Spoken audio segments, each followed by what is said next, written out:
Türkiye Yunanistan'dan toprak mı alıyor? Dün gece sosyal medyada birçok kullanıcı aynı haberi yayınladı.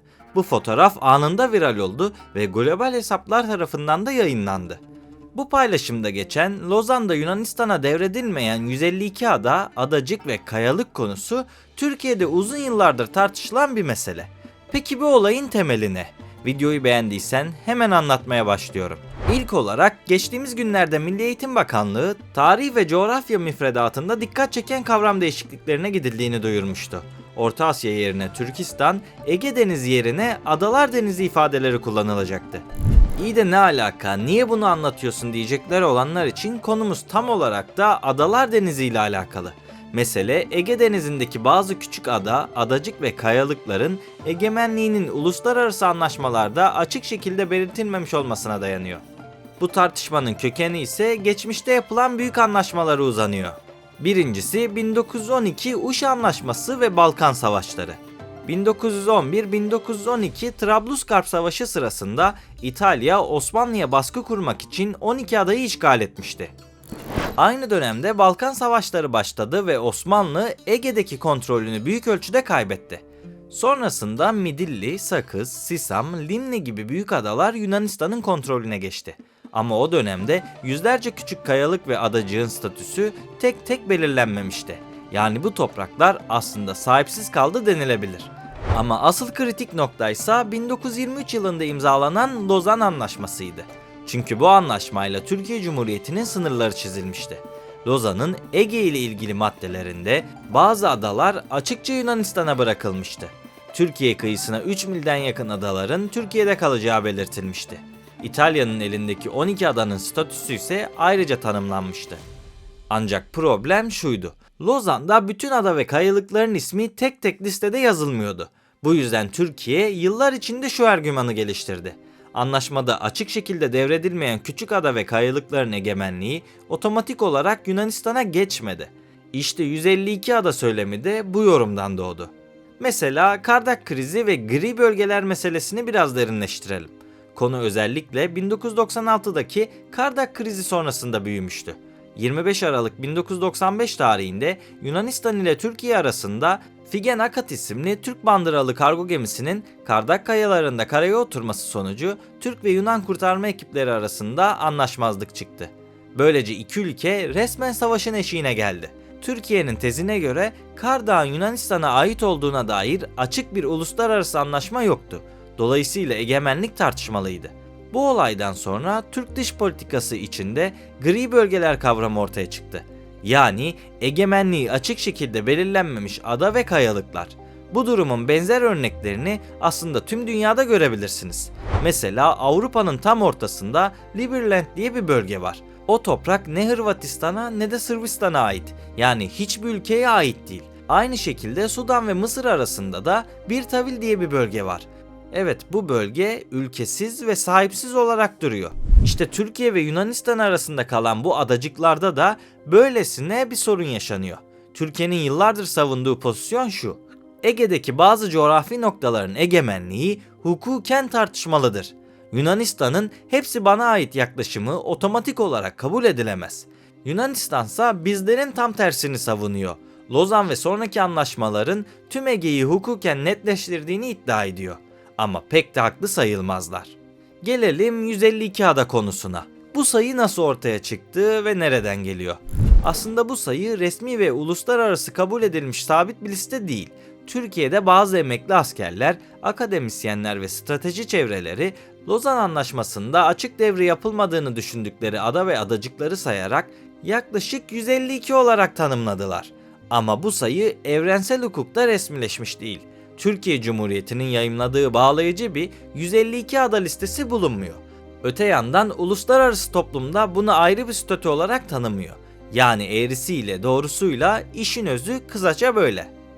Zaten bu haberlerin kaynağında olduğu gibi resmi bir yasa çıkarıldığına dair doğrulanmış bir haber de yok. Ancak Türkiye'nin bu konuda atılımı olma ihtimali söz konusu olmuş olabilir. Mesela Milli Eğitim Bakanlığı'nın almış olduğu Adalar Denizi kararı da bu durum öncesi bir prova sayılabilir. Bu durum aksine Mavi Vatan sınırları için çok ama çok önemli bir atılım. Çünkü Ege'de bir adaya sahip olmak sadece toprağa sahip olmak anlamına gelmiyor.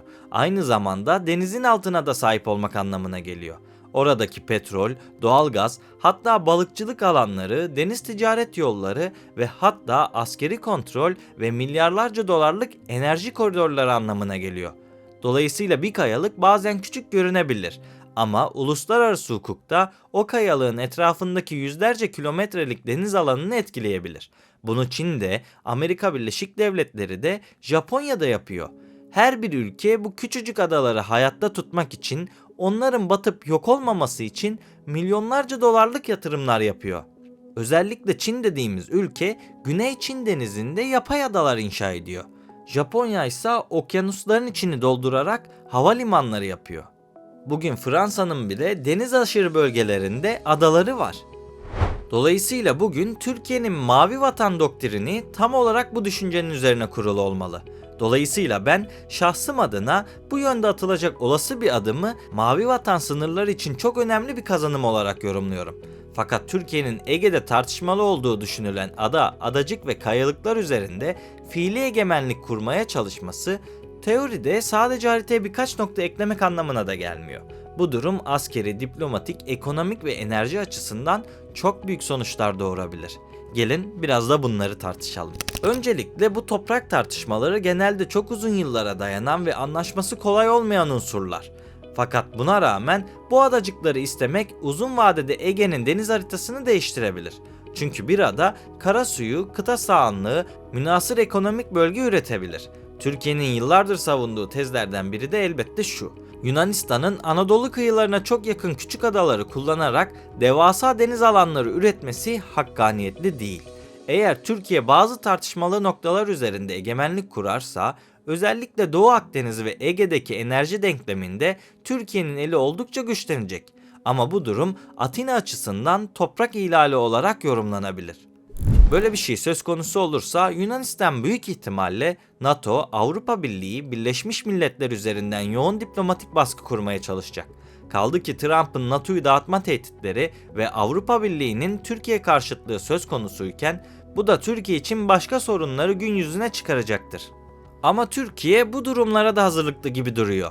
Özellikle Suudi Arabistan ve Pakistan'la askeri anlamda bir anlaşmanın eşiğinde gibi görünüyoruz. Ama en önemlisi ise elbette ekonomi. Ayrıca böylesine yeni bir kriz borsayı, dövizi, turizmi ve yatırım ortamını doğrudan etkileyebilir. Özellikle Ege'deki askeri gerilim yükselirse sigorta maliyetleri, deniz ticareti, enerji projeleri zarar görecektir. Bunun dışında Türkiye olası bir ambargo yerse fiyatlar artış gösterir ve hayat pahalılığı zaten yeterince pahalıyken daha da pahalı hale gelebilir.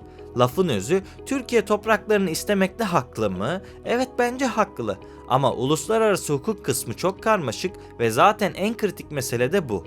Türkiye'nin tezleri tamamen dayanıksız olmasa da AB ve Batı dünyasının büyük bölümü mevcut statüyü Yunan egemenliği olarak görüyor. Bu da süreci tıkıyor. Peki sizce Türkiye Yunanistan'dan toprak almalı mı? Yaşayabileceğimiz tüm olumlu ve olumsuz süreçleri tartarak yorum yapmayı ve fikirlerinizi belirtmeyi unutmayın. Ayrıca videoyu beğenmenizi ve kanala ücretsiz bir şekilde abone olmanızı rica ediyorum. Bu destekleriniz kanalın geleceği için çok kıymetli. Son zamanlardaki izlenmelerimin düşmesi beni motivasyon olarak geriye atıyor. O yüzden desteklerinizi, yorumlarınızı bekliyorum. Bir sonraki videoda görüşmek üzere. Kendinize iyi bakın, sağlıkla ve barışla kalın.